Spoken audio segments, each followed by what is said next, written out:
Hello everyone, welcome back my YouTube channel. My name is Gulabshah और आप सभी देख रहे हैं मेरा official channel D U education club. I hope आप सभी ठीक होंगे और आप सभी अपनी अपनी स्टडी बहुत अच्छे से कर रहे होंगे। देखिए, आज की जो मेरी वीडियो है, जैसे कि आप सभी ने थंबनेल पर ही देख लिया होगा, आज की वीडियो जो है वो मेरी बीए प्रोग्राम सेमेस्टर 1 की जो आपकी हिंदी ए है। आज हम हिंदी ए के इंपॉर्टेंट क्वेश्चन विद आंसर करने वाले हैं। और देखिए, ये जो आपकी हिंदी ए है, इसका नाम है हिंदी भाषा और साहित्य। हिंदी ए। अगर आपके पास भी ये हिंदी है तो आपके लिए ये वीडियो बहुत ज़्यादा इंपॉर्टेंट होने वाली है आपके एग्ज़ाम के पॉइंट ऑफ व्यू से, क्योंकि आज की इस वीडियो में हम इंपॉर्टेंट जो क्वेश्चंस विद आंसर हैं उन्हें देखने वाले हैं। और वो भी आंसर के साथ में जो भी इंपॉर्टेंट क्वेश्चंस या ये कहूँ जो भी ऐसे प्रश्न हैं जो आपके एग्जाम में आने वाले हैं, आज की इस वीडियो में हम उन सभी प्रश्नों को अटेम्प्ट करने वाले हैं, उन सभी प्रश्नों को देखने वाले हैं। देखिए, इसका मैंने ऑलरेडी आप लोगों के लिए क्वेश्चन पेपर भी प्रिपेयर कर दिया है। अगर आपने अपना क्वेश्चन पेपर नहीं देखा है तो आप देख सकते हैं और फिर आपको अंदाज़ा हो जाएगा कि ये वीडियो कितनी ज़्यादा इंपॉर्टेंट है आप लोगों के लिए, क्योंकि क्वेश्चन पेपर में बहुत सारे ऐसे क्वेश्चन हैं जो इसमें भी लिए गए हैं। इसका मतलब है ये बहुत ज़्यादा इंपॉर्टेंट होने वाली है। तो आप वीडियो को लाइक करना एंड मेरे यूट्यूब चैनल को सब्सक्राइब करना मत भूलिएगा। चलिए स्टार्ट करेंगे हम लोग फर्स्ट क्वेश्चन से। हमारा फर्स्ट क्वेश्चन है, हिंदी भाषा के विकास की व्याख्या कीजिए। यानी आपको हिंदी भाषा जो है उसका जो विकास है उसके बारे में बताना है, उसकी व्याख्या करनी है, उसके विकास क्रम को बताना है कि किस तरह से जो हिंदी भाषा है उसका विकास हुआ है। चलिए देख लेते हैं परिचय से। परिचय में आप लिखेंगे, हिंदी भाषा का विकास एक लंबी और ऐतिहासिक क्रिया है। क्योंकि जो हिंदी का विकास है वो एक साथ नहीं हुआ, बहुत लंबे टाइम से होता आ रहा है, धीरे धीरे धीरे, और एक ऐतिहासिक प्रक्रिया के रूप में हम देख सकते हैं जो भारतीय उपमहाद्वीप की सांस्कृतिक, सामाजिक और राजनीतिक परिस्थिति को प्रभावित करते हैं। जो हमारी जो भारतीय उपमहाद्वीप है, संस्कृति है, सामाजिक है, राजनीतिक परिस्थितियां हैं, उन सभी को प्रभावित करती हुई दिखाई देती है। हिंदी का मूल आधार संस्कृति, जो भारत की प्राचीन सभ्यता की प्रमुख भाषा है। यानी देखिए, अगर हम हिंदी का आधार देखें तो वो संस्कृत है, क्योंकि जो संस्कृत है वो सबसे प्राचीन सभ्यता या ये कहें सबसे प्राचीन भाषाओं में से एक है। हिंदी का विकास वैदिक काल, मध्यकाल और आधुनिक काल के विभिन्न चरणों में हुआ है। देखिए, हिंदी का जो विकास है वह एक साथ नहीं हुआ, पहले वो वैदिक काल में हुआ, फिर मध्य में हुआ और फिर आधुनिक काल के अलग अलग चरणों में हम हिंदी का विकास देख सकते हैं। ठीक है, अब हम देखेंगे पहले वैदिक काल को। वैदिक काल में किस तरह से हिंदी भाषा का आरंभिक स्वरूप वैदिक संस्कृति से जुड़ा हुआ है। यह संस्कृति के प्राकृतिक भाषाओं और फिर अपभ्रंश भाषाओं के माध्यम से विकसित हुई। यानी पहले ये संस्कृत भाषा से प्राकृतिक भाषा में आई और प्राकृतिक भाषा से फिर ये अपभ्रंश बनी। अपभ्रंश के बाद में ये विकसित हुई है। वैदिक काल में सांस्कृतिक साहित्य ने भाषा के विकास को एक मजबूत आधार प्रदान किया, क्योंकि वैदिक काल के टाइम पे ही जो सांस्कृतिक भाषा थी या सांस्कृतिक साहित्य था, उसने जो भाषा है उसको एक मजबूत आधार प्रदान करने का कार्य किया था। अब हम देखेंगे मध्यकाल। मध्यकाल किस तरह से मध्यकाल में जो हिंदी है उसका विकास हुआ, इसके अंतर्गत आप लिखेंगे, मध्यकाल में हिंदी का स्वरूप और अधिक विकसित हुआ। इस काल में अपभ्रंश से कई बोलियां जैसे अवधी, ब्रज, खड़ी बोली आदि विकसित हुई। यानी देखिए, इस काल में अपभ्रंश भाषा का विकास होने लगा और अपभ्रंश से जो नई नई भाषाएं थी, जैसे कि अवधी हो गया, ब्रज हो गया, खड़ी बोली हो गया, इन सभी का विकास हुआ, जो इस समय भक्ति आंदोलन के दौरान संत कवियों जैसे तुलसीदास, सूरदास और मीराबाई ने हिंदी साहित्य को समृद्ध किया। खड़ी बोली का विशेष योगदान इस काल में रहा है। यानी देखिए, इस टाइम पे जो सबसे प्रमुख कवि थे उसमें आप तुलसीदास, सूरदास और जो मीराबाई हैं उनका लिख सकते हैं, जिन्होंने हिंदी भाषा के विकास में एक महत्वपूर्ण योगदान दिया है। और इस टाइम पे सबसे ज़्यादा खड़ी बोली प्रचलित थी, या ये कहें खड़ी बोली ने सबसे ज़्यादा विकास किया था। अब हम देखेंगे आधुनिक काल। आधुनिक काल के अंतर्गत आप लिखेंगे, हिंदी का विकास 19वीं शताब्दी में हुआ। इस काल में खड़ी बोली को हिंदी के रूप में मान्यता मिली। यानी देखिए, इस काल में जो खड़ी बोली है उसे हिंदी के रूप में मान्यता मिलने लगी।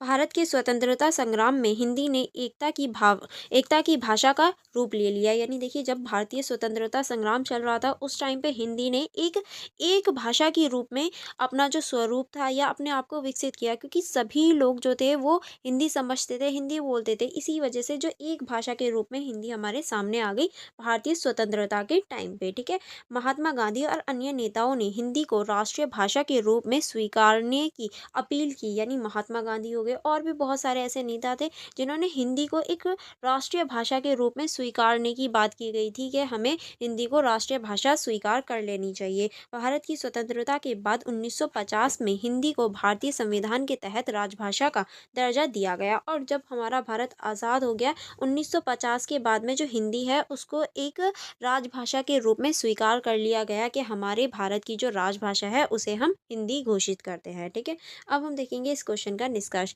क्या आप इस क्वेश्चन के निष्कर्ष में क्या लिख सकते हैं? निष्कर्ष में आप लिखेंगे हिंदी भाषा का विकास एक सतत प्रक्रिया रही, जो संस्कृत से लेकर आधुनिक हिंदी तक अनेक चरणों में पूर्ण हुई है। यानी अभी हमने देखा कि जो संस्कृति है उसका विकास एक सतत विकास रहा है, चलता हुआ विकास रहा है। पहले वो संस्कृत में थी, संस्कृत से वो अपभ्रंश में, प्रकृति में आई, फिर उसके बाद में जो हमारी हिंदी है वो इस तरह से चरणों के साथ में हमारी हिंदी जो है हमारे सामने आई है। यह भाषा भारत की सांस्कृतिक विविधता, एकता और पहचान का प्रतीक है, क्योंकि हम हिंदी के साथ में अपनी जो सांस्कृतिक विविधता है, एकता है, और इन सभी की पहचान के प्रतीक के रूप में देख सकते हैं।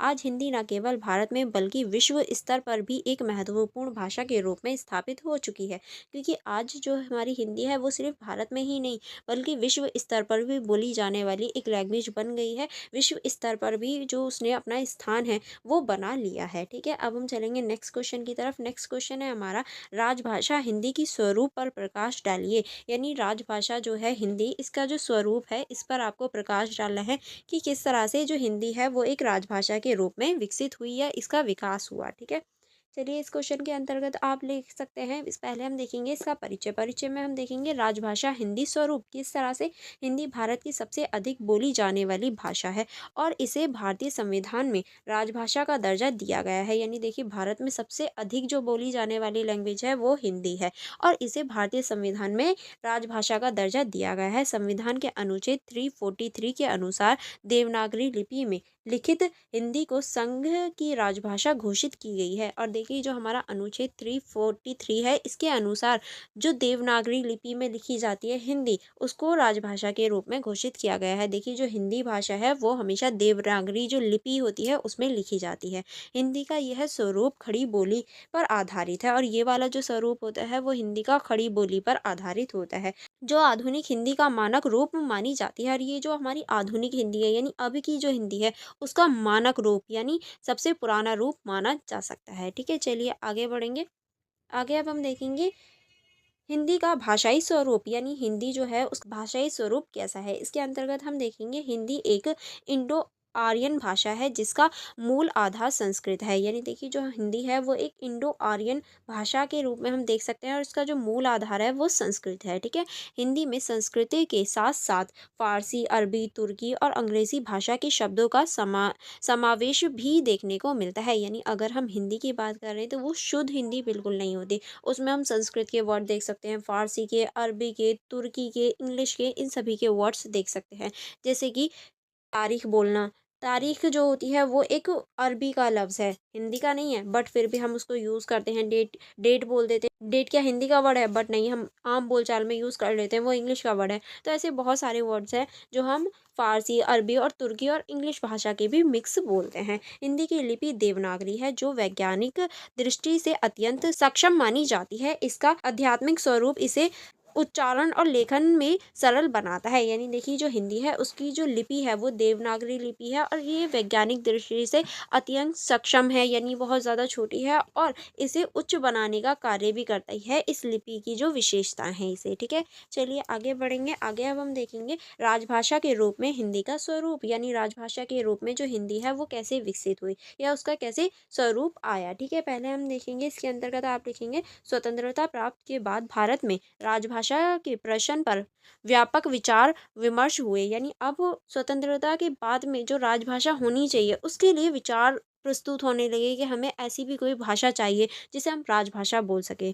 14 सितंबर 1949 को संविधान सभा ने हिंदी को राजभाषा के रूप में स्वीकार कर लिया, और 14 सितंबर 1949 को जो भारतीय संविधान सभा थी उसने हिंदी को राजभाषा के रूप में स्वीकार कर लिया था। इस संघ के कार्यालयों, संसद और प्रशासनिक कार्यों की मुख्य भाषा के रूप उपयोग में लाया गया है। यानी देखिए इसके बाद ही जो संसद है और जो कार्यालय है और जो संसद के जितने भी विभाग हैं वो सभी हिंदी को सभी कार्यों में यूज़ करने लगे। साथ ही अन्य भारतीय भाषाओं के साथ संतुलन बनाए रखने के लिए संविधान ने क्षेत्रीय भाषाएं और अंग्रेजी को भी सहायक भाषा के रूप में मान्यता दी। यानी देखिए, क्योंकि सिर्फ हिंदी ही हमारे देश में नहीं बोली जाती, ऐसे बहुत सारे लोग हैं जो हिंदी नहीं जानते। जैसे कि अगर हम भारत के नीचे की साइड में आए, तमिलनाडु वगैरह में, यहाँ जो केरल है, तमिलनाडु है, यहाँ हिंदी नहीं बोली जाती। केरल में मलयालम वगैरह बोली जाती है, जिसकी वजह से अब उन्हें प्रॉब्लम हो जाती। इसी वजह से भारत की जो राजभाषा है उसे हिंदी तो घोषित किया गया है, लेकिन इसकी सहायक भाषाओं के रूप में,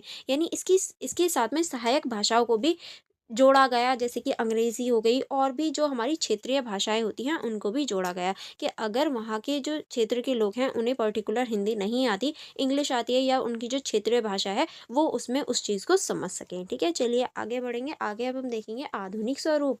आधुनिक स्वरूप के अंतर्गत आप लिखेंगे, आज हिंदी तकनीकी, साहित्य साहित्यिक और प्रशासनिक कार्यों में प्रयोग की जाने वाली एक समृद्ध भाषा है। क्योंकि देखिए, आज हम हिंदी को तकनीकी, साहित्यिक और जो प्रशासनिक कार्य हैं उनमें प्रयोग होने वाली भाषा के रूप में देख सकते हैं। डिजिटल युग में हिंदी का उपयोग तेजी से बढ़ रहा है। यह भाषा अब न केवल भारत में बल्कि वैश्विक मंचों पर भी अपनी पहचान बना रही है। क्योंकि देखिए, पहले अगर मैं पहले की बात करूँ, ज़्यादा नहीं, सिर्फ 10 साल पहले ही चले जाएं, तो डिजिटल युग में आप हिंदी नहीं देख सकते थे। आप हिंदी से टाइप नहीं कर सकते थे, बट देखिए अब आप देख पा रहे हैं, ये जो पीपीटी है, ये जो नोट्स हैं, ये हिंदी में बनाए गए हैं। ज़ाहिर सी बात है, मैंने हिंदी में टाइप किया है, तभी तो ये हिंदी में आए हैं। तो अब हम हिंदी को अपने डिजिटल युग में भी देख सकते हैं, और अब जो हिंदी है वो वैश्विक मंच पर भी आ गई है। यानी हम विश्व लेवल पर हिंदी को देख सकते हैं, कि विश्व लेवल पर हिंदी जो है वो पहचानी जाने वाली भाषा बन गई है, और सभी लोग हिंदी को बोलना प्रेफर करते हैं। ठीक है? अब हम देखेंगे निष्कर्ष। निष्कर्ष में आप लिख सकते हैं, राजभाषा हिंदी का स्वरूप भारतीय संस्कृति, एकता और विविधता का प्रतीक है। क्योंकि हम हिंदी के इस राजभाषा स्वरूप को एकता और विविधता का प्रतीक देख सकते हैं। ये केवल एक भाषा नहीं है, बल्कि भारतीय समाज की अभिव्यक्ति का माध्यम। क्योंकि ये जो है, ये सिर्फ हमारे लिए एक भाषा का कार्य नहीं करती, बल्कि ये हमारे अभिव्यक्ति का भी माध्यम है। हम इसके माध्यम से अपनी जो सोच है, अपनी जो थिंकिंग है, वो व्यक्त कर पाते हैं, जो आधुनिक समय में भी अपनी प्रासंगिकता और महत्व को बनाए हुए है। और आज के टाइम पे भी जो हिंदी है वो अपनी प्रासंगिकता और जो इसका महत्व है उसको बनाए हुए हम देख सकते हैं, क्योंकि ये आज के टाइम पे भी बहुत ज़्यादा इम्पोर्टेंट मानी जाती है। ठीक है? अब हम देखेंगे नेक्स्ट क्वेश्चन। नेक्स्ट क्वेश्चन है हमारा, आदिकालीन साहित्य एवं धार्मिक परिस्थितियों की समीक्षा कीजिए। यानी जो आदिकालीन साहित्य और जो धार्मिक परिस्थितियाँ थीं उनके बारे में आपको बताना है, उनके बारे में यहाँ इस क्वेश्चन में डिस्कस करना है। चलिए परिचय से देख लेते हैं। परिचय में आप लिखेंगे आदिकाल, जो कि हमारा 1000 से 1350 ईस्वी तक था। भारतीय साहित्य और संस्कृति का वह दौर था जब साहित्य के विकास की नींव धार्मिक और सामाजिक परिस्थितियों पर आधारित थी। यानी ये जो टाइम था, यहाँ पर जो साहित्य की नींव थी वो सिर्फ धार्मिक और जो सामाजिक परिस्थितियाँ थी उन्हीं पर आधारित थी। इस काल को वीरगाथा काल भी कहा जाता है, क्योंकि इस टाइम पे सिर्फ जो वीरों की कहानियाँ थी वही सुनाई जाती थी। क्योंकि इसमें वीर रस और राजाओं की वीरता का वर्णन प्रमुखता से मिलता है। क्योंकि इस काल में जो वीर रस है और जो राजा की वीरता है, इनकी ही कहानियाँ होती थी। साथ ही धार्मिक और सामाजिक जीवन ने साहित्य पर गहरा प्रभाव डाला, और साथ ही हम कह सकते हैं इसने धार्मिक और सामाजिक जो जीवन है उस पर भी इसका गहरा प्रभाव हम देख सकते हैं। ठीक है? आगे अब हम देखेंगे धार्मिक परिस्थितियाँ कैसी थी। आदिकालीन भारत में धार्मिक जीवन पर हिंदू, बौद्ध और जैन धर्म का प्रभाव था। यानी इस टाइम पे जो समाज था उसमें सिर्फ हिंदू, बौद्ध और जो जैन धर्म है इनका प्रभाव हम देख सकते हैं। किस तरह से हिंदू धर्म का देखेंगे, इस काल में हिंदू धर्म की पौराणिक परंपराएं और लोक मान्यताएं प्रबल थीं। देवी देवताओं की पूजा, यज्ञ और धार्मिक अनुष्ठान सामाजिक जीवन का अभिन्न हिस्सा थे। यानी इस टाइम पे जो पूजा पाठ हो गए, यज्ञ हो गए, धार्मिक अनुष्ठान हो गए, वो सबसे महत्वपूर्ण अंग के रूप में देखे जाते थे। अगर हम बौद्ध धर्म की बात करें तो बौद्ध धर्म का प्रभाव धीरे धीरे घट रहा था, लेकिन इसे नैतिक सिद्धांत और अहिंसा के विचार समाज में विद्यमान थे। यानी देखिए, इसका जो प्रचार प्रसार था इस टाइम पे आके थोड़ा कम हो गया था, लेकिन इसकी जो अहिंसा के विचार थे वो, और जो इसमें विचारधाराएं थी वो अभी भी विद्वान थी, वो अभी भी बहुत ज़्यादा मजबूती से टिकी हुई थी। ठीक है? अब हम देखेंगे जैन धर्म। अगर हम इस टाइम के जैन धर्म की बात करें तो इसके अंतर्गत आप लिखेंगे जैन धर्म के सिद्धांत, जैसे अहिंसा, तपस्या और सत्य की समाज में लोकप्रियता थी। जैन मुनियों ने साहित्य सृजन में महत्वपूर्ण योगदान दिया। यानी हम कह सकते हैं इस टाइम पे जो जैन धर्म था वो बहुत ज़्यादा बढ़ रहा था, क्योंकि इस धर्म में जो अहिंसा है, सत्य है और जो त्याग है, उसके जो विषय थे ये बहुत ज़्यादा लोकप्रिय हो रहे थे। और जो जैन मुनि हैं, उनका जो साहित्यिक संरचन है वो बहुत ज़्यादा महत्वपूर्ण योगदान निभा रहा था। ठीक है, अब हम देखेंगे साहित्यिक परिस्थितियाँ। इसके अंतर्गत आप लिखेंगे वीर गाथा साहित्य। किस तरह से वीर गाथाएं जो साहित्य था वो प्रचलित था। इस काल में राजाओं और वीर योद्धाओं गाथाओं का वर्णन किया गया। चंद्र बरदाई द्वारा रचित पृथ्वीराज रासो इस काल की प्रमुख ग्रंथ है। यानी देखिए, इस टाइम पे जो वीर हैं और जो राजा हैं, उन्हीं की कथा बहुत ज़्यादा प्रचलित थी। और चंद जो बरसाई हैं, इन्होंने एक कथा लिखी थी पृथ्वीराज रासो, ये बहुत ज़्यादा प्रमुख मानी जाती है, जिसमें वीर रस का बहुत अच्छी तरीके से यूज़ किया गया है। ठीक है, अब हम देखेंगे धार्मिक साहित्य। इसमें आप लिखेंगे धार्मिक साहित्य में रामायण, महाभारत और पुराणों की कहानियों का पुनः लेखन हुआ। इसमें धार्मिक आदर्शों और नैतिक मूल्यों का प्रचार हुआ, क्योंकि इस टाइम पे जो रामायण है, महाभारत है और जो पुराण है वो बहुत ज़्यादा प्रचलित थे। उनकी जो धार्मिक नीतियाँ हैं और मूल्य हैं, उनको रचा गया था। ठीक है, अब हम देखेंगे भाषा और शैली। किस तरह से इसमें आप लिखेंगे आदिकाल का साहित्य पर्याय, अपभ्रंश, प्राकृतिक और अवहट्ट भाषाओं में लिखा गया। इन भाषाओं का सरल और प्रभावशाली प्रयोग हुआ, जो जनता के करीब था। यानी देखिए, इस टाइम पे जो भी शैलियाँ और जो भी चीज़ें लिखी गई वो अपभ्रंश, प्राकृतिक ऐसी भाषाओं में लिखी गई, जो कि लोगों के यानी जो आम जनता थी उनके करीब थी, ताकि आम जनता भी उन चीज़ों को समझ सकें। ठीक है, नेक्स्ट अब हम देखेंगे सामाजिक और सांस्कृतिक प्रभाव। इसके अंतर्गत आप लिखेंगे साहित्य और धर्म ने समाज में नैतिकता और सांस्कृतिक दिशा दी। धार्मिक मान्यताओं और वीरता के गुणों ने लोगों को प्रेरित किया। यानी हम कह सकते हैं इस टाइम पे जो धार्मिक मान्यताएं थी और वीरता के गुण थे, उन्होंने लोगों को प्रेरित करने का कार्य किया। इस काल में साहित्यिक मुख्य राजा और शूरवीरों के जीवन का आदर्श आदर्श मानकर लिखा गया। यानी देखिए, इस टाइम पे जो भी चीज़ें लिखी जाती थी वो राजा और जो शूरवीर होते थे उन्हीं को और उन्हीं के जीवन को आदर्श मान के सारी चीज़ें लिखी जाती थी। ठीक है, इसी वजह से इस टाइम पे जो वीर रस है वो बहुत ज़्यादा प्रचलित था। अब हम देखेंगे इस क्वेश्चन का निष्कर्ष, के निष्कर्ष में आप क्या लिख सकते हैं। निष्कर्ष देखेंगे, निष्कर्ष में आप लिखेंगे आदिकालीन साहित्य और धार्मिक परिस्थितियाँ आपस में गहराई से जुड़ी हुई थी। इस युग का साहित्यिक, धार्मिक, सामाजिक और सांस्कृतिक जीवन का दर्पण था, क्योंकि इस युग में हम कह सकते हैं जो साहित्य है, धार्मिक, सामाजिक और सांस्कृतिक चीज़ें हैं, उनका ये दर्पण दिखाने का कार्य करता है, जिसने भारतीय साहित्य को नई ऊंचाइयों तक पहुंचाया। और इस टाइम पे जो भारतीय साहित्य है वो एक अलग ही लेवल की, या ये कहें बहुत ऊंचे लेवल पे पहुंच गया था इस टाइम पे जो भारतीय साहित्य है। ठीक है, चलिए आगे बढ़ेंगे नेक्स्ट क्वेश्चन की तरफ। नेक्स्ट क्वेश्चन है हमारा, राम और कृष्ण भक्ति काव्य की विशेषताएं बताइए। यानी देखिए, राम और जो कृष्ण भक्ति काव्य था उसकी क्या क्या विशेषताएं हैं ये आपको बताना है। इसका परिचय देख लेते हैं। परिचय में आप लिख सकते हैं, भक्ति आंदोलन के तहत राम और कृष्ण भक्ति काव्य ने हिंदी साहित्य में विशेष स्थान प्राप्त किया, क्योंकि भक्ति आंदोलन के टाइम पे ही जो राम और कृष्ण भक्ति काव्य है उसका विकास हुआ, उसने बहुत महत्वपूर्ण स्थान स्थापित कर लिया था। यह काव्य भक्तों की ईश्वर के प्रति अन्य श्रद्धा, प्रेम और समर्पण की व्यक्ति है, क्योंकि देखिए इस टाइम पे जो भक्त होते थे वो भगवान के प्रति जो प्रेम है, समर्पण है, उसको व्यक्त करते थे। राम और कृष्ण भक्ति काव्य धार्मिक, सामाजिक और साहित्यिक दृष्टि से अत्यंत महत्वपूर्ण है। अगर हम राम और कृष्ण भक्ति काव्य की बात तो ये धार्मिक, सामाजिक और सांस्कृतिक दृष्टि से बहुत ज़्यादा महत्वपूर्ण हो जाता है। तो पहले हम देखेंगे राम भक्ति काव्य की विशेषताएं, कि जो राम भक्ति काव्य है इसकी क्या क्या विशेषताएं हैं। तो पहला आप लिखेंगे आदर्श और मर्यादा का प्रतीक। किस तरह से राम भक्ति जो काव्य है वो आदर्श और मर्यादा का प्रतीक है। इसमें आप लिखेंगे राम भक्ति काव्य में भगवान राम को मर्यादा पुरुषोत्तम के रूप में चित्रित किया गया है। उनकी जीवन आदर्श, अनुशासन और कर्तव्य का प्रतीक है। यानी देखिए, जो भगवान राम है उनको मर्यादा पुरुषोत्तम के रूप में चित्रित किया गया है, और उनका जो जीवन है वो आदर्श, अनुशासन और कर्तव्य का प्रतीक के रूप में हम देख सकते हैं।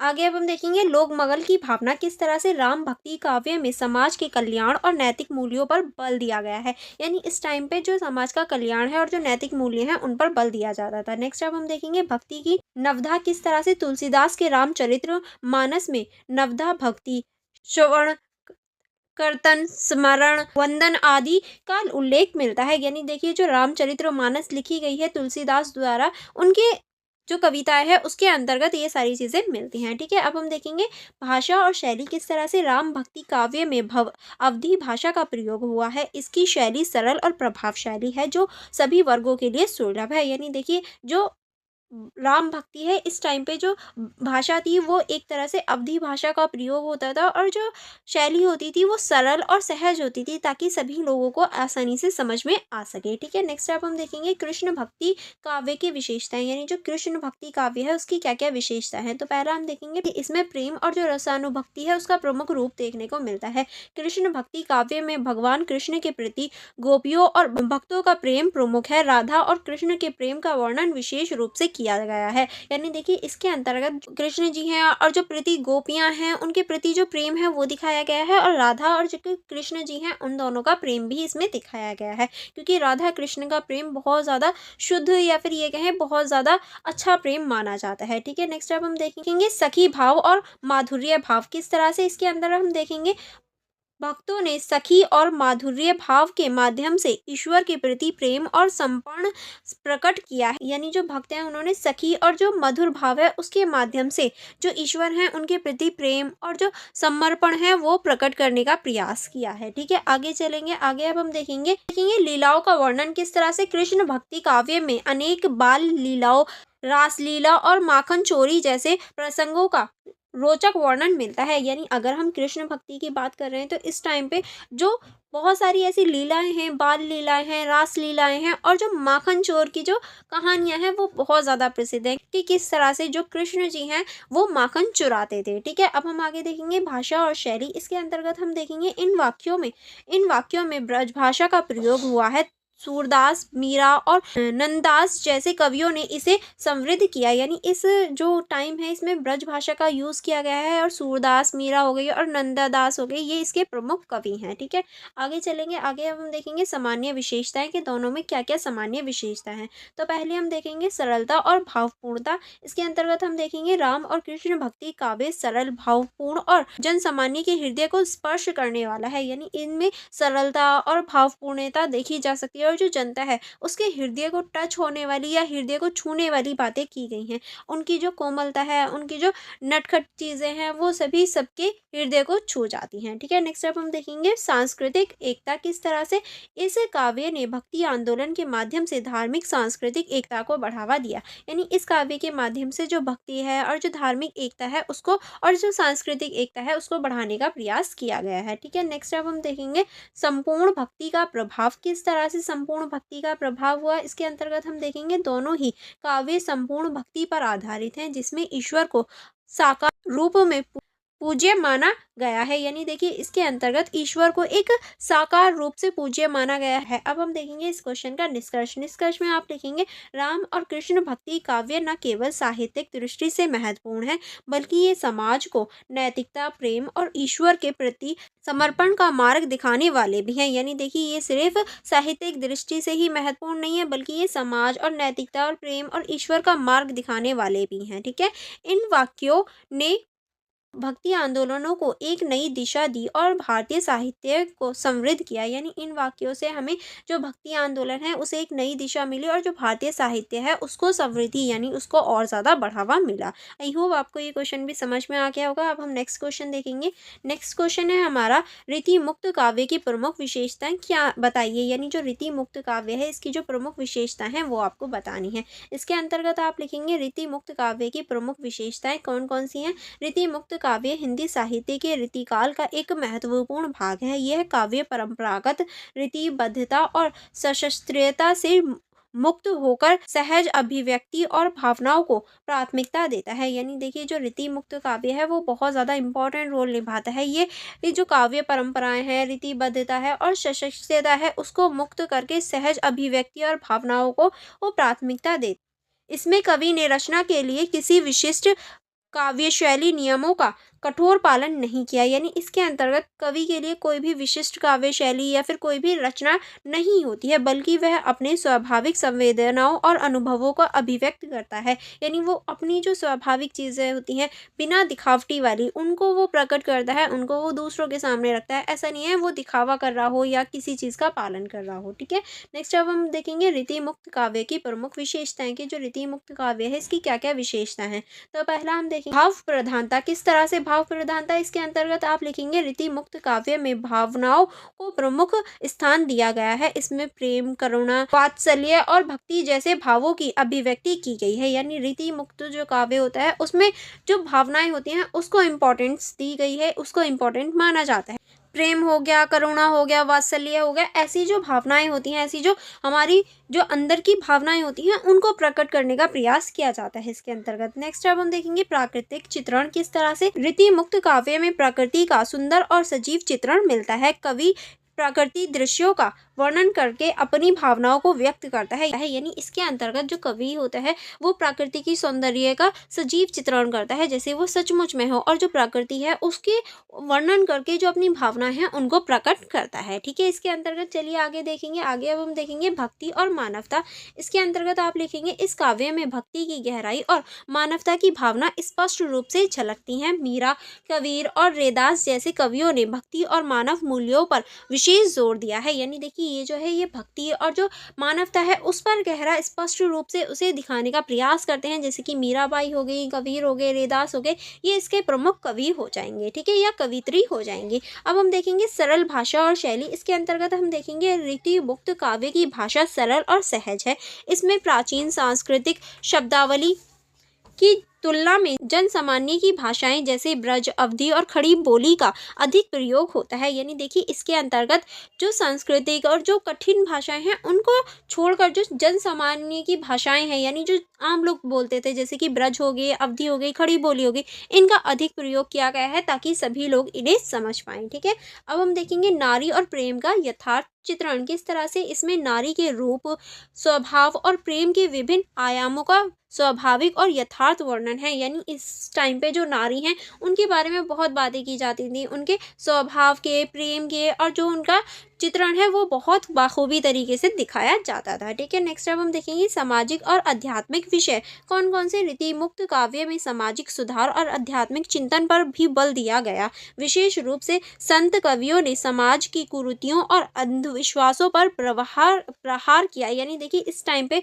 जो सामाजिक कुरीतियां हैं और जो सामाजिक चिंताएं हैं उन पर बल देने का प्रयास किया, और जो संत कवि हैं उन्होंने बताया कि जो समाज में कुरीतियां हैं, अंधविश्वास है, हमें उनसे लड़ना चाहिए और उन्हें दूर करना चाहिए। ठीक है, नेक्स्ट अब हम देखेंगे सशस्त्रता का अभाव किस तरह से सशस्त्रता का अभाव था इस टाइम पे। इसमें हम देखेंगे इसके अंतर्गत आप लिखेंगे रीति मुक्त काव्य में सशस्त्रीय नियमों और रीतियों का कठोर पालन नहीं किया गया। यह काव्य स्वाभाविक और मुक्त अभिव्यक्ति का उदाहरण है। यानी देखिए इस टाइम पे जो सशस्त्रीय नियम है या रीतियां हैं उनका पालन नहीं किया जाता था। इसे मुक्त अभिव्यक्ति के उदाहरण के रूप में देख सकते हैं, क्योंकि यहाँ हर कोई मुक्त था, अभी अपनी अपनी बातें रखते थे पर कोई भी उसे फॉलो नहीं करता था। नेक्स्ट अब हम देखेंगे सामाजिक सुधार की भावना।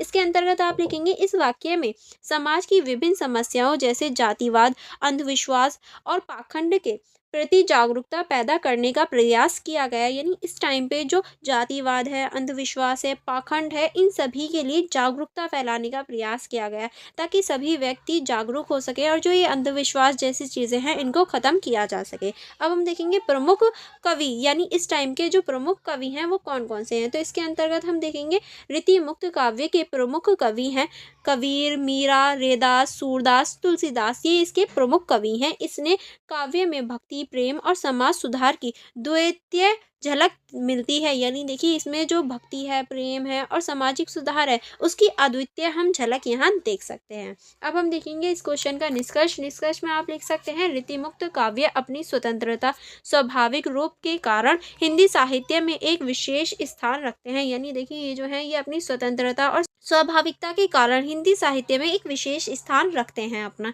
यह काव्य न केवल भावनात्मक अभिव्यक्ति का माध्यम है बल्कि समाज और आध्यात्मिक चेतना का भी वाहक भी है। यानी देखिए ये जो काव्य है ये सिर्फ भावनात्मक अभिव्यक्ति का माध्यम नहीं है बल्कि ये जो है ये सामाजिक और आध्यात्मिक जो चेतना है उसका भी वाहक होता है। आई होप आपको ये क्वेश्चन भी अच्छे से समझ में आ गया होगा। नेक्स्ट क्वेश्चन है हमारा भारतेंदु युगीन कविताओं की विशेषताओं पर प्रकाश डालिए। यानी भारतेंदु युगीन जो कविताएं हैं उनकी विशेषताओं पर प्रकाश डालना है। तो इसके अंतर्गत हम देखेंगे भारतेंदु युगीन कविताएं जो हैं उनकी विशेषताएं क्या क्या हैं। तो पहले हम देखेंगे परिचय। परिचय में हम देखेंगे भारतेंदु युगीन, यानी जो कि हमारा 1857 से 19 तक चला था। हिंदी साहित्य के आधुनिक काल का प्रारंभिक चरण था, जिसे हिंदी नवाचारण युग भी कहा जाता है। यानी ये जो है ये हिंदी नवाचारण का युग भी कहा जाता है। इस युग का नाम भारतेंदु हरिश्चंद्र के नाम पर रखा गया था, जो इस युग के प्रमुख साहित्यकार थे। इस काल में कविताएं सामाजिक, सांस्कृतिक और राष्ट्रीय चेतनाओं से ओतप्रोत रही। यानी इस काल की जो कविताएं हैं उनमें सामाजिक, सांस्कृतिक और जो राष्ट्रीय चेतना है उनके बारे में हम देख सकते हैं। ठीक है, भारतेंदु युगीन की जो कविताओं की प्रमुख विशेषताएं हैं, अब हम उनके ऊपर चर्चा करेंगे। तो पहली जो विशेषता है वो है राष्ट्रीयता की भावना। किस तरह से भारतेंदु युगीन की कविताओं में राष्ट्रीयता, चेतना और स्वतंत्रता के प्रति जागरूकता का भाव प्रबल है। कवियों ने भारत के गौरवशाली अतीत का वर्णन किया और विदेशी शासन के प्रति आक्रोश व्यक्त किया। यानी इस टाइम पे जो स्वतंत्रता है, राष्ट्रीयता है, इसकी चेतना हम देख सकते हैं, इसकी चीज़ें देख सकते हैं। जो भारतीय हैं वो अपनी गौरवशाली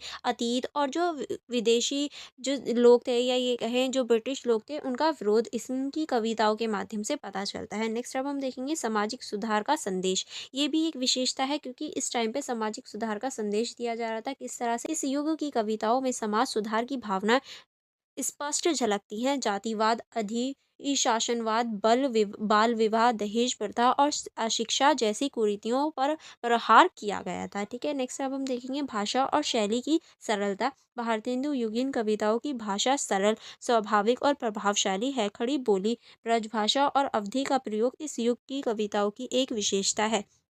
यानी देखिए इस टाइम की जो कविताएं थी उसमें सरल, स्वाभाविक और प्रभावी जो भाषा है उसका यूज़ किया जाता था। खड़ी बोली हो गई और अवधी भाषा हो गई, ब्रज भाषा हो गई, जो आम बोलचाल की भाषाएं थी उनका प्रयोग किया जाता था, ताकि आम लोग भी उस चीज़ को समझ सकें और अपने ऊपर या फिर उसको समझ सकें और अपने ऊपर अप्लाई कर सकें। अब हम देखेंगे पश्चात्य प्रभाव। किस तरह से इस युग में पाश्चात्य साहित्य और विचारधारा का प्रभाव स्पष्ट दिखाई देता है। कवियों ने पश्चिमी शिक्षा, ज्ञान और तकनीकी प्रगति स्वागत किया। यानी इस युग में जो हमारी पश्चिम की संस्कृति है, जो ये कहें ब्रिटिश की संस्कृति है, उसका जो प्रभाव है वो साफ साफ दिखाई देता है। क्योंकि जो कविताएं हैं उनमें हम देख सकते हैं कि पश्चिमी शिक्षा हो गई, ज्ञान हो गया और जो हमारा तकनीक है उसका प्रभाव स्वीकार करते हुए हम देख सकते हैं। नेक्स्ट अब हम देखेंगे भावुकता और करुणा। इस युग की कविताओं में भावुकता और करुणा की प्रधानता।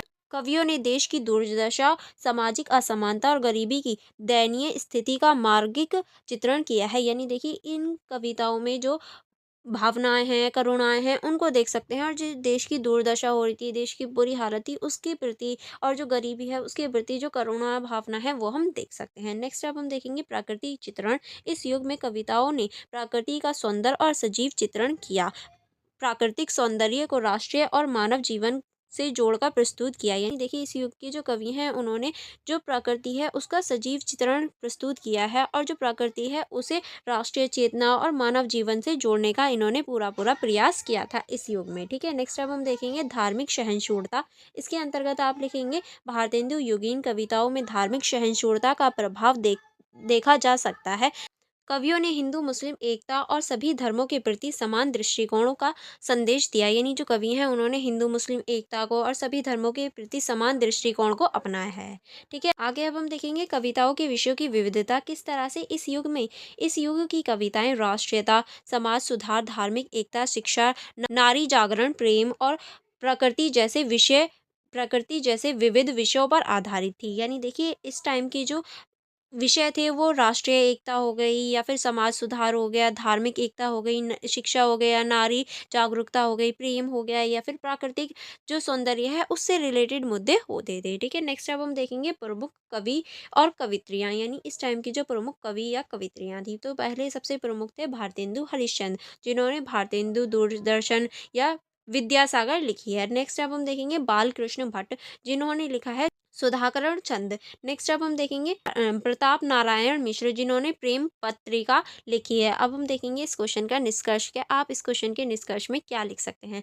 निष्कर्ष में आप लिखेंगे भारतेंदु युगीन कविताओं ने हिंदी साहित्य को एक नई दिशा दी। इस युग की कविताओं में राष्ट्रीयता, समाज सुधार और सांस्कृतिक जागरण का संगम दिखाई देता है। यह युग आधुनिक हिंदी साहित्य का आधारशिला है। यानी देखिए इस युग में हम जो सांस्कृतिक और जो सामाजिक एकजुटता है उसको देख सकते हैं। ठीक है, अब हम चलेंगे नेक्स्ट क्वेश्चन की तरफ। नेक्स्ट क्वेश्चन है हमारा, संत रैदास की भक्ति की स्वरूप को स्पष्ट कीजिए। यानी जो संत रैदास हैं इनकी जो भक्ति है उसके स्वरूप को स्पष्ट करना है। देखिए, इसका मैंने आप लोगों को क्वेश्चन पेपर भी करवाया है। अगर आपने वो क्वेश्चन पेपर नहीं चेक किया है तो आप उसे चेक कर सकते हैं। बहुत सारे ऐसे इंपॉर्टेंट क्वेश्चंस हैं, जो क्वेश्चन है उसमें भी आप इनमें से बहुत सारे क्वेश्चंस देख सकते हैं जो प्रीवियस ईयर में भी पूछे गए हैं। ठीक है, चलिए हम स्टार्ट करेंगे अपने परिचय से। परिचय में आप लिखेंगे, संत रैदास 15वीं शताब्दी के महान संत, समाज सुधारक और भक्ति आंदोलन के प्रमुख कवि थे। यानी देखिए, जो रैदास हैं वो 15वीं शताब्दी के कवि रहे हैं, जो एक महान सुधारक और भक्ति आंदोलन के प्रमुख कवि भी रह चुके हैं। इनका भक्ति का स्वरूप निराकार ब्रह्मा की उपासना और मानवतावाद पर आधारित था। यानी ये कोई भी ब्रह्मा की मूर्ति पर विश्वास नहीं रखते थे, निराकार भक्ति में ये विश्वास रखते थे। रैदास ने समाज में व्यापक जातिवाद, भेदभाव और धार्मिक पाखंड का विरोध किया है, एक समतुल्यक समाज का सपना देखा है। यानी इन्होंने जो भी भेदभाव हैं, धार्मिक पाखंड है, उनका विरोध करके एक समतुल्य समाज का सपना इन्होंने देखा। उनकी भक्ति निर्गुण भक्ति की श्रेणी में आती है, क्योंकि देखिए ये जो भगवान है उसकी कोई भी रूप को नहीं मानते, इसलिए ये जो है ये निगुण भक्ति के रूप में आती हैं, जो ज्ञान और प्रेम पर आधारित है। यानी इनका मानना है जो भक्ति है वो ज्ञान और प्रेम पर ही आधारित होती है, ना कि किसी मूर्ति पर। ठीक है, अब हम देखेंगे संत रैदास की भक्ति की प्रमुख विशेषताएं। जो संत रैदास हैं इनकी जो भक्ति की प्रमुख विशेषता है, पहला आप इसमें लिखेंगे निगुण ब्रह्मा की उपासना। किस तरह से रैदास की भक्ति निगुण भक्ति पर आधारित थी। उन्होंने ईश्वर को निराकार, सर्वव्यापी और दयालु माना। उनके अनुसार ईश्वर किसी विशेष रूप, मूर्ति या स्थान तक सीमित नहीं है। यानी देखिए, ये जो है ये मूर्ति जो पूजा है उसमें विश्वास नहीं करते थे। जो ईश्वर है उसे निराकार, स्वव्यापी और दयालु मानते थे, और इनका मानना था कि जो ईश्वर है वो किसी मूर्ति या फिर किसी एक स्थान तक सीमित नहीं है। ठीक है, अब हम देखेंगे जाति पाति का विरोध। किस तरह से इन्होंने, जो रैदास हैं, रैदास ने जाति प्रथा और सामाजिक भेदभाव का विरोध किया। उनका मानना था कि ईश्वर की भक्ति के लिए जाति और वर्ग का कोई महत्व नहीं होता। यानी इनका ये मानना था कि अगर हम ईश्वर की भक्ति करना चाहते हैं तो उसके लिए जाति या वर्ग का कोई भी महत्व नहीं है। उनके प्रसिद्ध वचन, मन चंगा तो कटौती में गंगा, इस विचार को दर्शाता है। इनका ही ये प्रमुख जो वचन है कि मन चंगा तो वो कटौती में गंगा, ये इनका बहुत अच्छा विचार और बहुत अच्छा एक तरह से स्लोगन बोल सकते हैं, जो बहुत ज़्यादा प्रसिद्ध है। ठीक है, नेक्स्ट अब हम देखेंगे सर्वधर्म स्वभाव के। इसके अंतर्गत आप लिखेंगे, रैदास की भक्ति में धार्मिक सहिष्णुता, सर्वधर्म समभाव का संदेश मिलता है। उन्होंने सभी धर्मों को एक समान माना और कहा कि सभी को लक्ष्य ईश्वर प्राप्त है। यानी देखिए, इन्होंने सभी धर्मों को एक समान मानकर कहा कि सभी जो धर्म है उनका लक्ष्य सिर्फ यही है, ईश्वर की प्राप्ति करना। तो हमें सभी धर्मों का आदर करना चाहिए, उनका विरोध नहीं करना चाहिए। ठीक है, नेक्स्ट अब हम देखेंगे सहज और सरल भक्ति। रैदास की भक्ति में आडंबर और बाहरी दिखावे का विरोध किया है। उन्होंने भक्ति सहज, सरल और हृदय की शुद्धता पर आधारित थी। यानी देखिए, ये जो बाहरी आडंबर होते हैं या दिखावा होता है, इन्होंने इस चीज़ का विरोध किया है, और जो हमारी सहज, सरल और जो हृदय की शुद्धता है उस पर इन्होंने ध्यान केंद्रित किया है। नेक्स्ट अब हम देखेंगे मानवता और सामाजिक सुधार। किस तरह से इन्होंने मानवता और सामाजिक सुधार पर बल दिया है। इसके अंतर्गत आप लिखेंगे, रैदास की भक्ति का स्वरूप मानवता और समाज सुधार से जुड़ा हुआ है। उन्होंने भक्ति के माध्यम से समाज में समानता, शांति और प्रेम का संदेश दिया है। यानी इनका मानना है कि हम भक्ति के माध्यम से समाज में समानता, शांति और प्रेम स्थापित कर सकते हैं। ठीक है, नेक्स्ट अब हम देखेंगे कर्म और सेवा का महत्व। रैदास ने कर्म और सेवा को भक्ति का अनिवार्य अंग माना। उनके अनुसार सच्ची भक्ति वह है जो दूसरों की सेवा और परोपकार के साथ हो। यानी देखिए, इनका मानना है कि भक्ति वही है जब हम किसी की सेवा और परोपकार करते हैं, वही सच्ची भक्ति कहलाती है रैदास के अकॉर्डिंग। ठीक है, आगे अब हम देखेंगे सत्य और आत्मा की खोज। किस तरह से रैदास की कविताओं में आत्मज्ञान और सत्य की खोज पर बल दिया गया है। उन्होंने कहा कि सच्चा भक्त वही है जो अपने मन को शुद्ध करके ईश्वर की खोज करे। यानी देखिए, इनका मानना है कि सच्चा भक्त वही होता है जो अपने मन को शुद्ध करके ईश्वर की खोज करे। यानी सत्य और आत्मज्ञान पर अपने आप पर बल दे। ठीक है, अपने आप के जो ज्ञान है उसको बढ़ाने पर बल दे। ठीक है, अब हम देखेंगे रैदास की भक्ति का साहित्यिक योगदान के रैदास की जो भक्ति है उसका क्या है साहित्य योगदान था। इसके अंतर्गत आप लिखेंगे रैदास के पद सरल भावपूर्ण और जन सामान्य की भाषा में हैं। उन्होंने भक्ति पद गुरु ग्रंथ साहिब में भी शामिल हैं। उनकी भाषा में ब्रज और अवधि का प्रयोग है। यानी देखिए इनके जो पद हैं वो जन सामान्य की भाषा में है ताकि सभी लोग समझ सके, और इनके जो पद हैं वो गुरु ग्रंथ साहित्य में भी शामिल हैं, और इनकी ज़्यादातर जो चीज़ें हैं वो ब्रज भाषा और अवधी भाषा में लिखी गई हैं ताकि सभी लोग उन्हें समझ सकें। चलिए इस क्वेश्चन का निष्कर्ष देख लेते हैं। निष्कर्ष में आप लिख सकते हैं संत रैदास की भक्ति ने भारतीय समाज में भक्ति आंदोलन को एक नई दिशा दी। उनकी भक्ति में समाज सुधार, मानवता और आध्यात्मिकता का सुंदर समन्वय है। उनकी शिक्षाएं आज भी प्रेरणा स्रोत हैं और मानव जीवन को प्रेम, समानता और ईश्वर भक्ति का मार्ग दिखाती हैं। यानी हम इसमें आज भी जो मानव जीवन की जो प्रेम है, समानता है और ईश्वर भक्ति का जो मार्ग दिखाने का इनका प्रयास था वो आज भी हम देख सकते हैं। ठीक है, अब हम नेक्स्ट क्वेश्चन की तरफ चलेंगे। नेक्स्ट क्वेश्चन है हमारा, अब बिहारी का काव्य गागर में सागर का उदाहरण स्पष्ट कीजिए। यानी जो बिहारी का काव्य गागर में सागर है उसका आपको उदाहरण स्पष्ट करना है। चलिए देख लेते हैं परिचय। परिचय में आप लिखेंगे बिहारी लाल हिंदी साहित्य के रीतिकाल के महान कवि माने जाते हैं। यानी जो बिहारी लाल हैं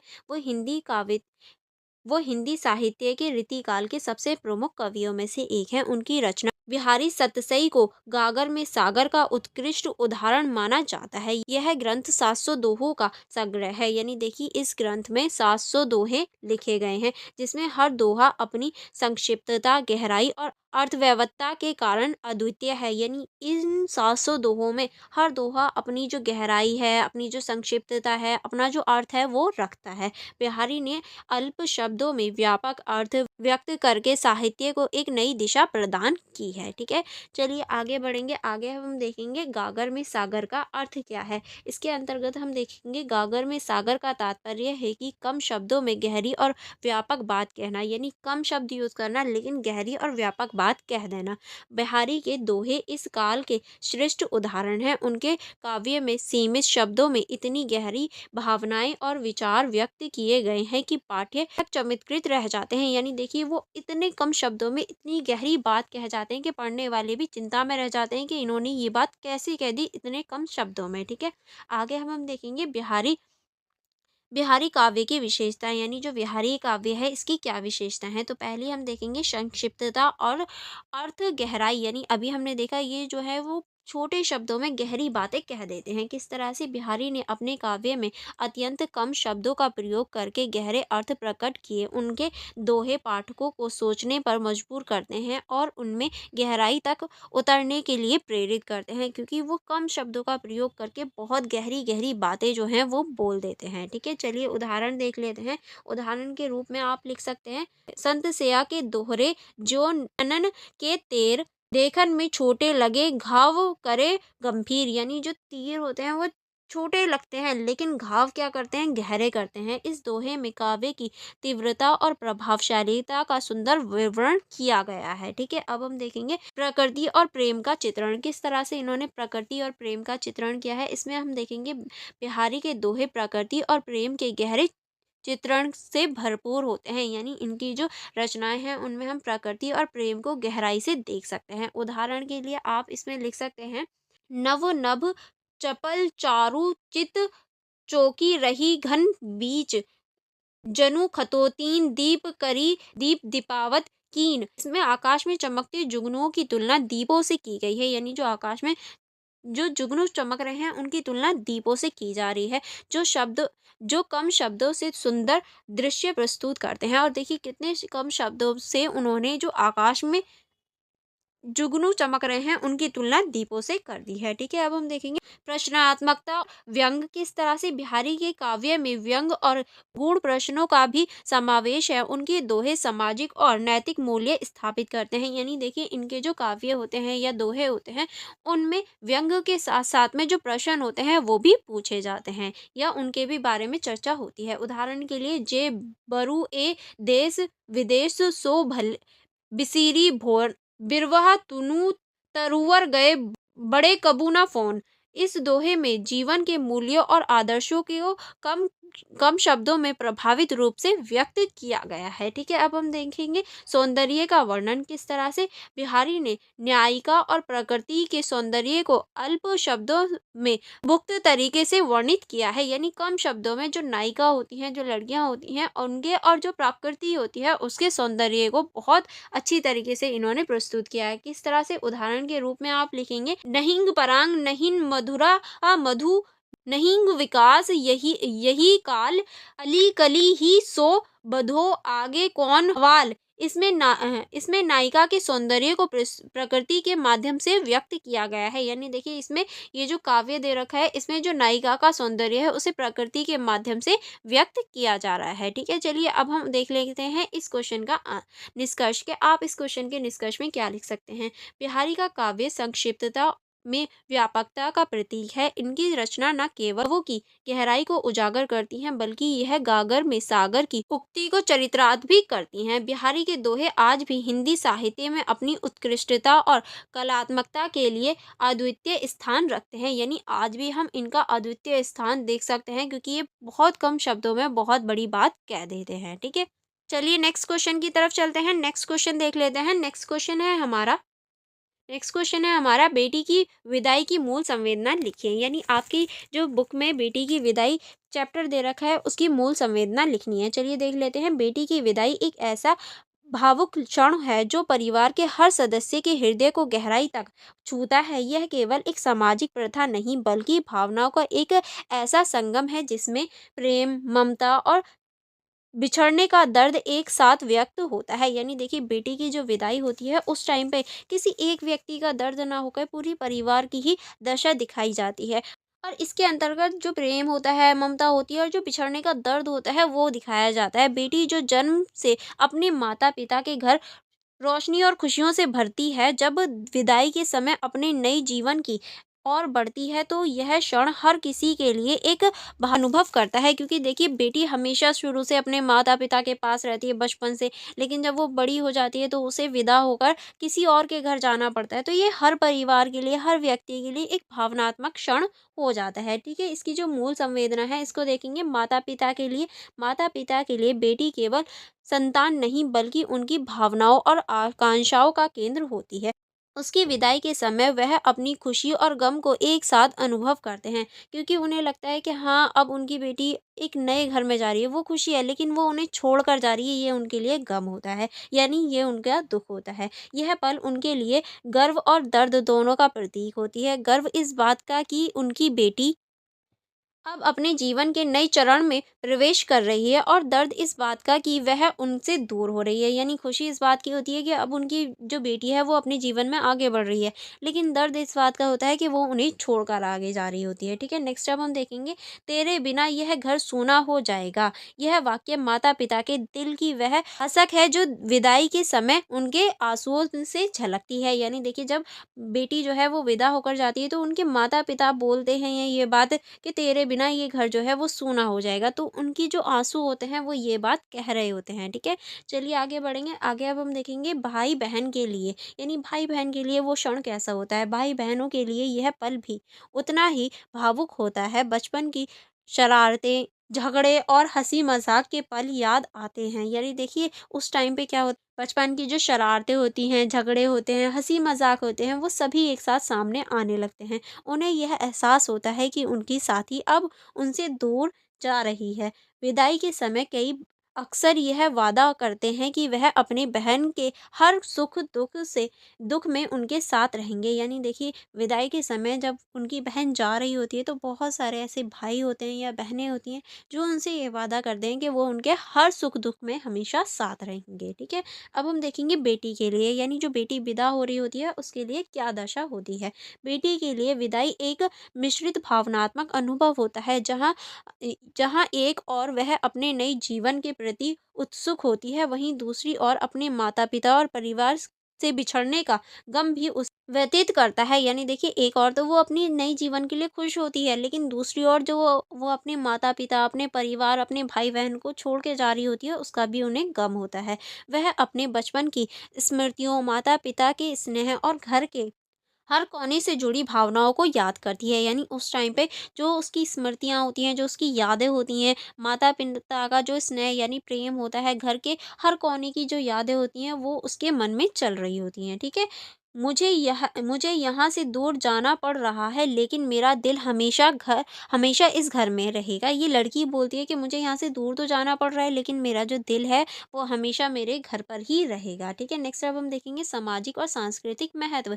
इसका क्या सामाजिक और सांस्कृतिक महत्व होता है? इसके अंतर्गत आप लिखेंगे, भारतीय संस्कृति में बेटी की विदाई को एक पवित्र और महत्वपूर्ण क्षण माना जाता है। इसे केवल एक परंपरा के रूप में नहीं देखा देखा जाता, बल्कि यह एक नए संबंध की शुरुआत और एक परिवार से दूसरे परिवार से जुड़ने का प्रतीक है। यानी देखिए, भारतीय परंपराओं में इसे एक बहुत ज़्यादा पवित्र क्षण के रूप में देखा जाता है, क्योंकि ये कोई बहुत ज़्यादा दुःख का पल नहीं होता, बल्कि एक परिवार दूसरे परिवार से बहुत ज़्यादा घनिष्ठ वाला संबंध बना रहा होता है इस टाइम पे, ठीक है? बेटी के विदा होने के समय जो आशीर्वाद और शुभकामनाएँ दी जाती हैं, उसमें प्रेम और की समर्पण समर्पण की भावना छिपी होती हैं, ठीक है? अब हम देखेंगे संवेदनाएँ और प्रभाव।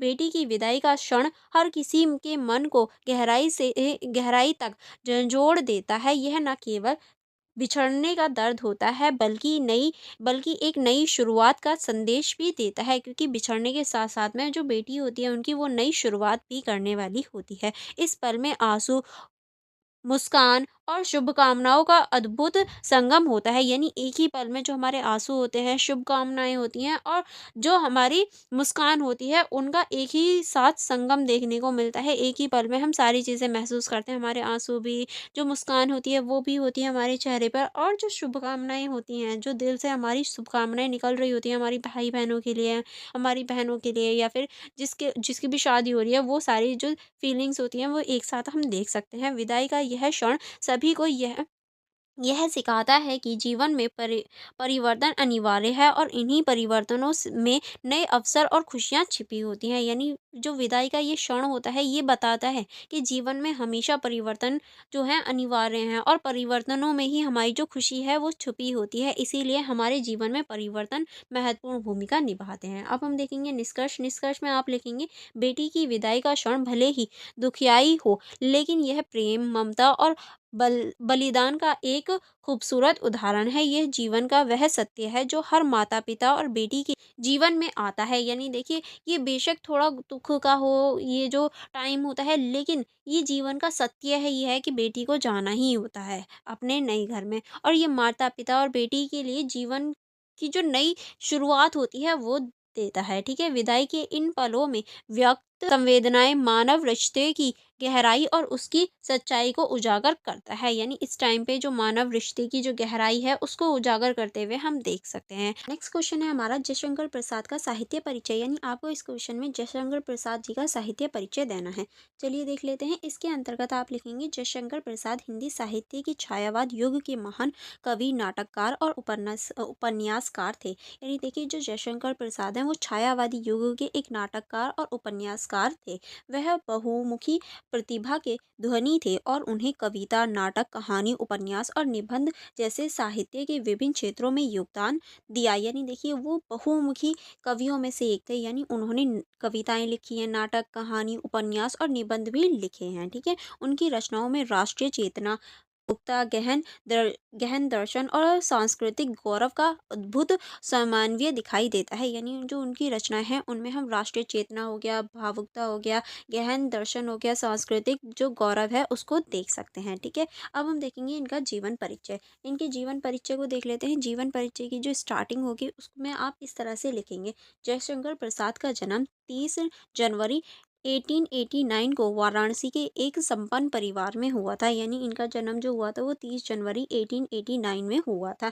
उनके पिता देव प्रसाद एक प्रसिद्ध तंबाकू व्यापारी थे। प्रसाद का बचपन सुख था। यानी इनका जो बचपन था वो बहुत सुखी था, लेकिन किशोर अवस्था में माता पिता और बड़े भाई के निधन के कारण उनकी कठिनाइयों का सामना करना पड़ा। और जब ये किशोर अवस्था में आए, यानी जब ये जवान हुए, तो इनके माता पिता और जो बड़े भाई हैं उनका निधन यानी डेथ हो जाती है, जिसकी वजह से इन्हें कठिनाइयों का सामना करना पड़ता है। इन स्थितियों के बावजूद उन्होंने साहित्य सृजन जारी रखा। उनका देहांत 15 नवंबर 37 को हो गया था। ठीक है, अब हम देखेंगे साहित्यिक योगदान के इनका जो साहित्यिक योगदान था वो क्या था। इसके अंतर्गत आप लिख सकते हैं, जयशंकर प्रसाद ने हिंदी साहित्य में छायावादी युगों को कई नई ऊंचाइयों तक पहुंचाया। उनकी रचनाओं में भारतीय सांस्कृतिक इतिहास, प्रकृति प्रेम और मानवीय जीवन के विभिन्न पहलुओं का गहन चित्रण मिलता है। यानी देखिए, इन्होंने जो छायावादी युग है उसे बहुत ऊंचाई तक पहुंचाने का प्रयास किया या ये कहें कार्य किया। इनकी जो रचनाएं हैं उनमें भारतीय संस्कृति, इतिहास और प्रकृति प्रेम और जो मानवीय जीवन है उनके बहुत सारे पहलुओं को चित्रित किया है इन्होंने। आगे चलेंगे, आगे हम देखेंगे काव्य क्षेत्र में योगदान, यानी जो काव्य क्षेत्र है उसमें इन्होंने किस तरह से योगदान दिया। इनकी कविताओं में रहस्यवाद, भावुकता और कल्पनाशीलता का अद्भुत समन्वय होता है। यानी इनकी जो कविता हैं उनमें हम भावुकता, कल्पनाशीलता और जो अद्भुत अनुभव होता है उसे हम देख सकते हैं। ठीक है, इसकी जो प्रमुख काव्य संग्रह है उसमें आप लिख सकते हैं कमायनी, आंसू और लहर, इन सभी को आप लिख सकते हैं। ठीक है, आगे चलेंगे, आगे अब हम देखेंगे कमायनी उनकी श्रेष्ठ रचना है। यानी जो ये कमायनी है ये इनकी श्रेष्ठ रचना है जिसमें मानव जीवन के विभिन्न पहलुओं को गहराई से प्रस्तुत किया गया है। यानी इसमें जो मानव जीवन होता है उसके जितने भी पहलू होते हैं उनको गहराई से बताया गया है। अब हम देखेंगे नाटक क्षेत्र में योगदान किस तरह से। शंकर प्रसाद हिंदी नाटक के जनक माने जाते हैं। उनके नाटकों को ऐतिहासिक और पौराणिक घटनाओं का चित्रण करते हुए राष्ट्रीयता और सांस्कृतिक गौरव का उभार माना गया है। यानी देखिए, जयशंकर प्रसाद को ही हिंदी नाटक का जनक माना जाता है क्योंकि इनके जो नाटक थे वो ऐतिहासिक और जो हमारी राष्ट्रीय और सांस्कृतिक गौरव है उसका प्रतीक माना गया है। इनके जो प्रमुख नाटक हैं उसमें आप लिख सकते हैं चंद्रगुप्त, स्कंदगुप्त, ध्रुव स्वामिनी, इनके जो प्रमुख नाटकों के नाम आप लिख सकते हैं। अब हम देखेंगे कहानी और उपन्यास किस तरह से इनकी कहानियाँ और उपन्यासों में समाज के यथार्थ चित्रण के साथ मानवीय संवेदनाओं को दिखाया गया है। यानी ये जो है ये अपनी कहानियों के माध्यम से जो समाज है उसकी जो उपन्यास हैं और जो यथार्थ चित्रण है, जो सच्चाई है उसको दिखाने का प्रयास करते थे अपनी कहानियों के माध्यम से। इनकी जो प्रमुख कहानी संग्रह है उसमें छाया, आकाशदीप ये प्रमुख है। प्रमुख जो उपन्यास है वो है तितली, इनके जो प्रमुख उपन्यास में से एक है। इनका जो निबंध है, निबंध को देख लेते हैं।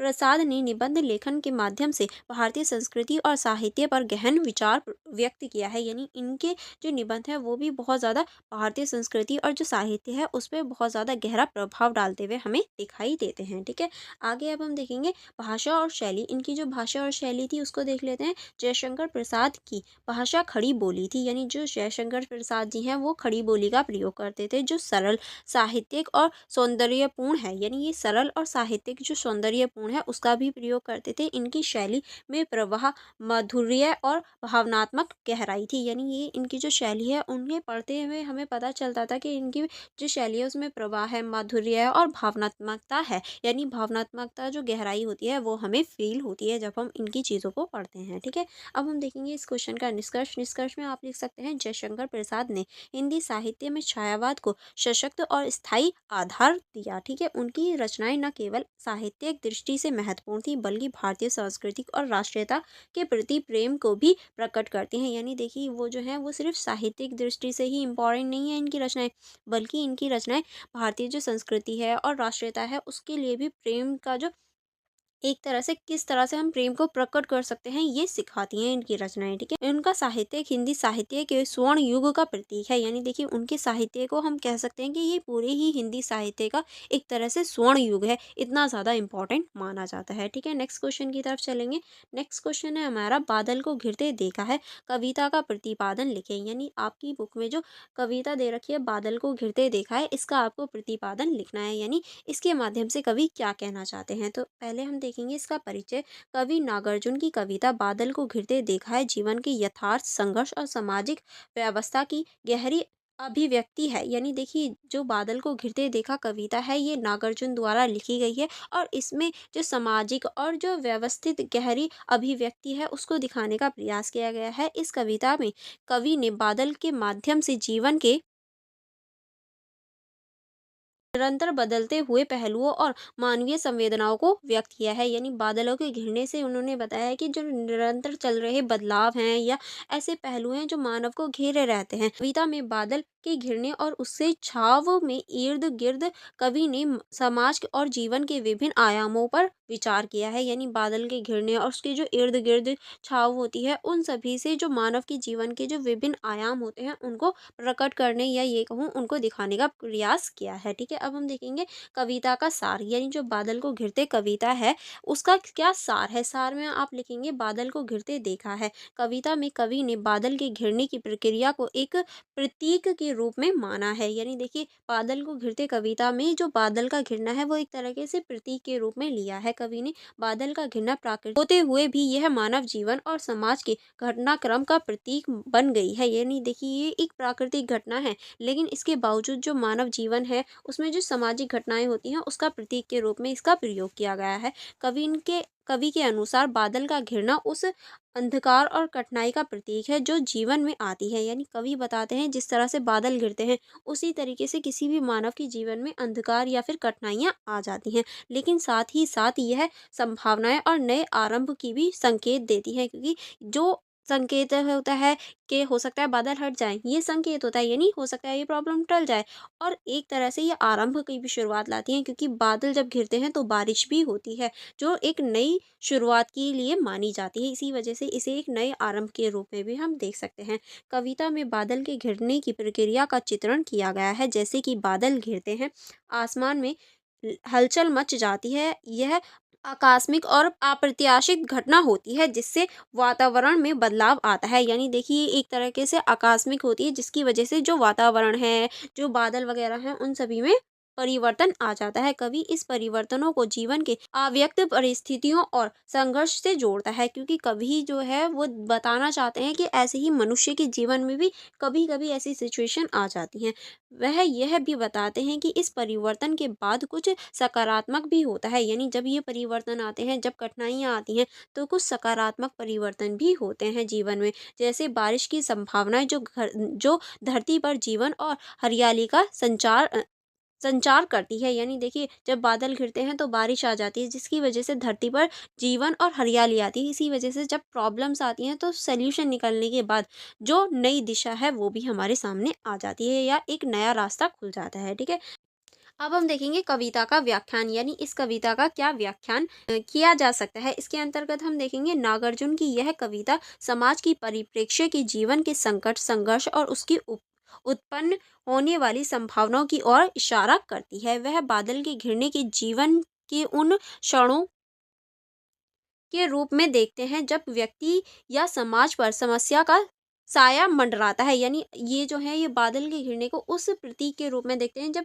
व्यक्ति या फिर पूरे समाज के ऊपर कोई भी समस्या या फिर ऐसी चीजें मंडराती हैं जो व्यक्ति या फिर पूरे समाज को समस्या में ले लेती हैं। लेकिन इसकी घनघोर अंधकार के बीच उम्मीद की कुछ किरणें भी छिपी होती हैं। यानी जिस तरह से बादल घिर जाते हैं लेकिन कोई ना कोई किरण जो होती है वो सूरज की दिख जाती है। इसी तरीके से इतना सारा अंधकार या इतनी सारी प्रॉब्लम्स होने के बावजूद कोई ना कोई ऐसी किरण जरूर छुपी भी होती है। ठीक है, आगे चलेंगे। आगे अब हम देखेंगे कविता में कवि ने यह बताया है कि बादल का घिरना केवल नकारात्मक घटना नहीं है। जब बादल गिरते हैं तो उससे वर्षा होती है जो धरती की प्यास बुझाती है और जीवन को नई ऊर्जा प्रदान करती है। जिस तरह से बादल गिरते हैं तो हम पूरी तरीके से इसे नकारात्मक नहीं ले सकते, क्योंकि जब बादल गिरते हैं तभी तो बारिश होती है और जो धरती है उसकी प्यास बुझती है और जीवन की एक नई उम्मीद निकल कर आती है। तो इसी वजह से प्रॉब्लम्स आना हमेशा गलत नहीं होता है। ठीक है, यदि जीवन के उतार चढ़ाव का सार जीवन के संघर्ष और समस्या आती है, लेकिन उन समस्याओं से बाहर निकलने के रास्ते भी आते हैं। यानी हम कह सकते हैं, अगर जीवन में उतार चढ़ाव आते हैं, जीवन में संघर्ष और समस्याएं आती हैं, तो उन समस्याओं से बाहर निकलने का भी रास्ता आता है। ठीक है, यह एक चक्र है। यह अंधकार के बाद उजाला उजाला आता है, क्योंकि ये एक चक्र की तरह ही कार्य करता है। जैसे अंधकार आता है तो फिर उजाला भी आता है। ठंडी हवाओं के बाद गर्मी की राहत होती है और बर्फबारी के बाद बाहर आती है। कवि इस प्रक्रिया में एक गहरी चेतना और नई दृष्टि का संकेत देता है कि जिस तरह से ठंडी हवा चलती है और फिर उसके बाद गर्म हवा आती है, जब बर्फबारी होती है तब बाहर आती है। तो इसी तरीके से जो एक गहरी चेतना के अंतर्गत एक नई दृष्टिकोण को संकेत देता है या नया दृष्टिकोण दिखाने का प्रयास करते हैं कवि इसके माध्यम से। ठीक है, नेक्स्ट अब हम देखेंगे कि अतिरिक्त कविता में बादल के घिरने की दृश्य को दर्शन के माध्यम से कविता ने समाज के प्रति अपनी चिंता और चेतना भी दी है। जैसे बादल घिरते समय आसमान में हलचल मच जाती है, ठीक उसी तरह जब समाज में कोई संकट उत्पन्न होता है तो असमंजस और अशांति फैल जाती है। जैसे कि बादलों में होता है कि संकट आता है तो बहुत ज़्यादा घनघोर बादल आ जाते हैं और बहुत ज़्यादा बिजलियाँ तड़कने लगती हैं, वैसे ही जो समाज है उसमें भी असमानता फैल जाती है। इस अशांति का सामना करना, उससे निपटना और अतः इसमें निकालना मानवता का कर्तव्य है। यानी ये जो अशांति फैल रही है उसका सामना करना, उससे निपटना, यही हमारे मानवता का कर्तव्य होता है। ठीक है, चलिए आगे बढ़ेंगे। अब हम देखेंगे कविता का सामाजिक संदर्भ, किस तरह से जो कविता है वो सामाजिक संदर्भ देती है। इसमें हम देखेंगे नागार्जुन की कविता का सामाजिक संदर्भ गहरी दृष्टि प्रदान करता है। वह अपने समाज की समस्याओं, संघर्ष और उसके समाधान को लहर सशक्त दृष्टिकोण देता है। कविता में बादल की घिरना सिर्फ प्राकृतिक घटना का बयान नहीं है, बल्कि ये सामाजिक जीवन में आने वाली समस्याओं का प्रतीक है। यानी जो बादल का घिरना होता है वो सिर्फ एक प्राकृतिक घटना नहीं है, बल्कि जो समाज में और जो हमारे जीवन में आने वाली समस्या है उनके प्रतीक के रूप में देखा गया है। जैसे बादल की घेराबंदी के बाद बारिश होती है, ठीक वैसे ही कवि मानते हैं कि किसी भी संघर्ष या संकट के बाद समाधान और राह का अवसर भी आता है। यानी जिस तरह से बादल के घिरने के बाद ही बारिश होती है, उसी तरीके से जब कोई व्यक्ति समस्या या संघर्ष करता है उसी के बाद उसे उसकी राह या अवसर मिल पाते हैं। समाज के भीतर जो बादल आते हैं उन्हें समझकर सकारात्मक दृष्टि अपनाना आवश्यक है। यानी देखिए समाज के भीतर जो बादल होते हैं उन्हें समझकर सकारात्मक दृष्टि से अपनाना और उन्हें स्वीकार करके उन्हें आगे बढ़ना और उनसे लड़ने की शक्ति लेना ही बहुत ज़्यादा इम्पोर्टेंट हो जाता है। ठीक है, अब हम देखेंगे कवि यह भी दर्शाता है कि प्राकृतिक घटनाओं के बीच जो अस्थिरता और संघर्ष होता है वह जीवन की कठिनाइयों का प्रतीक है, लेकिन हर कठिनाइयों के बाद एक नया अवसर उत्पन्न होता है। यानी जो कवि हैं वो ये भी मानते हैं ये जो घटनाएं हैं, ये जो चीज़ें हैं, ये संघर्ष लेकर आती हैं, लेकिन उनका ये भी मानना है कि हर कठिनाई के बाद, हर संघर्ष के बाद नए जो अवसर होते हैं वो उत्पन्न होते हैं। जैसे बादल घिरने के बाद धरती को जल प्राप्त होता है, वैसे ही जीवन में संकट और संघर्ष के बाद किसी न किसी के रूप में समाधान भी उसे प्राप्त होता है। यानी देखिए जिस तरह से धरती पर बादल घिरते हैं तो धरती को पानी मिलता है, यानी जल प्राप्त हो जाता है। इसी वजह से जब समस्याएं आती हैं तो किसी ना किसी रूप में मनुष्य को समाधान भी मिल जाता है। ठीक है, अब हम देखेंगे इस क्वेश्चन का निष्कर्ष में आप लिख सकते हैं कविता बादल को घिरते देखा है मैं। नागार्जुन ने बादल के घिरने की जीवन के संघर्ष और उसकी संभावनाओं का प्रतीक माना है। जैसे कि अभी मैंने बताया, इन्होंने नागार्जुन ने जो बादल को घिरते देखा है, इस पोयम में जो बादल का घिरना है उसे जीवन के संघर्षों से देखा है। कवि ने यह सिद्ध किया है कि जीवन में आने वाली कठिनाई समय के बाद नई उम्मीद और संभावनाएं की कई कोई ना कोई राह जरूर मिलती है। यानी देखिए कवि ये बताते हैं या ये सिद्ध करते हैं कि कब जब भी हमारे जीवन में प्रॉब्लम्स आती हैं, समस्याएं आती हैं, तो उनके साथ में सल्यूशन भी आता है और नई राह भी आती है हमारे लिए। यह कविता हमें यह संदेश देती है कि हमें जीवन के संघर्ष से घबराना नहीं चाहिए, बल्कि उन्हें समझकर अपनी दिशा निर्धारित करनी चाहिए। यानी हमारे जीवन में जो भी संघर्ष आए, जो भी प्रॉब्लम्स आए, उनसे घबराना नहीं है, बल्कि उन्हें समझकर अपनी जो दिशा है, अपने जो कदम है, उन्हें अच्छी तरीके से बढ़ाना है, यानी अपने लक्ष्य को प्राप्त करना है। बादल का घिरना केवल संकट का संदेश नहीं है, बल्कि उस संकट से उत्पन्न होने वाली नई उम्मीद और प्रगति का भी संकेत भी है। यानी जो बादल से घिरना है वो सिर्फ एक संकट नहीं है, बल्कि जो नई उम्मीद, जो नई प्रगति हमें मिलने वाली है उसकी भी उम्मीद प्रकट करता है। एंड यहाँ हमारी जो whole book important question with answer है वो कवर हो जाते हैं। अगर आपको कोई प्रॉब्लम हो या कोई डाउट हो तो आप मुझसे कमेंट बॉक्स में पूछ सकते हैं, मैं ज़रूर रिप्लाई दूंगी। एंड आप सभी को मैं बता दूं, आज मेरे 2K सब्सक्राइबर हो चुके हैं, तो thank you for your support. And future में भी ऐसे ही सपोर्ट करते रहिए। एंड आगे वाली जो सेमेस्टर हैं उनके लिए भी आप मेरे चैनल को सब्सक्राइब कर सकते हैं, क्योंकि आप मेरे चैनल के माध्यम से सारी स्टडी कर पाएंगे और कॉलेज अपडेट भी आपको मिल जाएंगी। And for more information, for more connectivity, आप मेरे टेलीग्राम ग्रुप को ज्वाइन कर सकते हैं, आप मेरी इंस्टाग्राम आईडी को चेकआउट कर सकते हैं। इनका लिंक आपको डिस्क्रिप्शन बॉक्स में भी मिल जाएगा। एंड अगर आप इन सभी की सेल्फ स्टडी करना चाहते हैं नोट्स की, तो आप मेरे यूट्यूब चैनल की मेंबरशिप ज्वाइन कर सकते हैं, अदरवाइज मेरा टेलीग्राम ग्रुप ज्वाइन कर सकते हैं, वहाँ भी ये अवेलेबल हैं। चलिए, आप मेरी वीडियो को लाइक करना एंड अपने फ्रेंड्स के साथ शेयर करना मत भूलिएगा। Thank you for watching everyone.